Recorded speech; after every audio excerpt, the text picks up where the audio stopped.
ہماری یہ دعوت اسی بنیاد پہ تو پھیلی ہے، ہم کہتے ہیں سب کو سنیں، اس کے بعد ہمیں بھی سنیں، تو آپ کو پتہ چلے گا کہ کون قرآن و سنت کے ریفرنس سے بات کر رہا ہے اور کون صرف بزرگوں کے حوالے قصہ کہانیاں سنا کے فارغ کر رہا ہے۔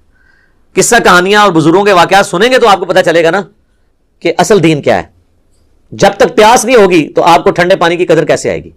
تو یہ آپ کہانیاں سنیں گے تو پھر آپ کو جب قرآن و سنت سے بتایا جائے گا تو آپ فوراً انجینئرنگ کر لیں گے کہ یار وہ تو کہانیاں سنا رہا تھا۔ یہ ہم رسک نہیں لے سکتے کہ لوگوں کو روکیں، اور نہ اسلام نے ہمیں ایسی تعلیمات دی ہیں۔ دیکھیں مشکات المصابیح میں کتاب العلم چیپٹر میں ایک حدیث موجود ہے، اس کی سند کمزور ہے لیکن اس کے فٹ نوٹ پہ اس کی موقوفاً روایت کو شیخ زبیر صاحب نے نقل کر دیا۔ ابن عباس کا قول ہے موقوفاً، چونکہ ان کا اپنا قول ہے۔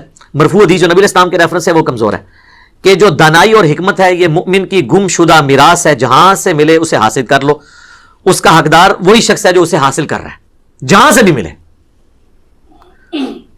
اور اس کا کلائمیکس وہ صحیح بخاری کی حدیث ہے جو شیطان نے انسانی شکل میں آ کے حضرت ابو ہریرہ کو ایک وظیفہ بتایا تھا کہ اگر تم رات کو سونے سے پہلے آیت الکرسی سورۃ البقرہ کی آیت نمبر 255 پڑھ لو تو صبح تک اللہ کی طرف سے ایک فرشتہ مامور ہو جائے گا تمہاری حفاظت کے اوپر۔ تو نبی علیہ السلام کو جب انہوں نے بتایا تو آپ صلی اللہ علیہ وآلہ وسلم نے فرمایا 3 راتوں سے یہ جو بھیس بدل کر انسانی شکل میں تیرے پاس آ رہا تھا، جانتے وہ کون ہے؟ وہ شیطان تھا، وہ ہے تو جھوٹا لیکن اس نے یہ بات سچی کہی۔ تو آیت الکرسی کا وظیفہ نبی علیہ السلام نے ڈائریکٹ تعلیم نہیں کیا، یہ شیطان نے بتایا تھا، حضور نے اسے انڈورس کر دیا۔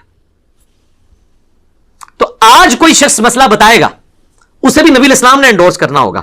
کس طرح؟ کہ وہ کتاب و سنت میں موجود ہو، علماء نے نہیں کرنا، کیونکہ علماء تو اپنے اپنے فرقے کی الگ الگ باتیں بتائیں گے۔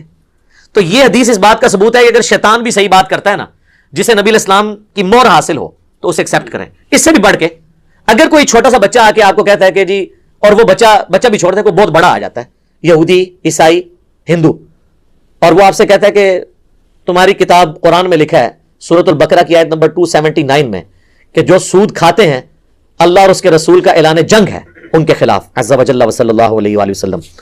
تو آپ اسے یہ کہیں گے کہ چونکہ تو ہے ہی غیر مسلم اور دین تو صرف علماء حقہ سے حاصل کرنا ہوگا۔ علماء حقہ سے لفظ نہیں ہوتا، میں یہ حقہ سے بنا لیتا ہوں، علماء حق لفظ ہوتا ہے۔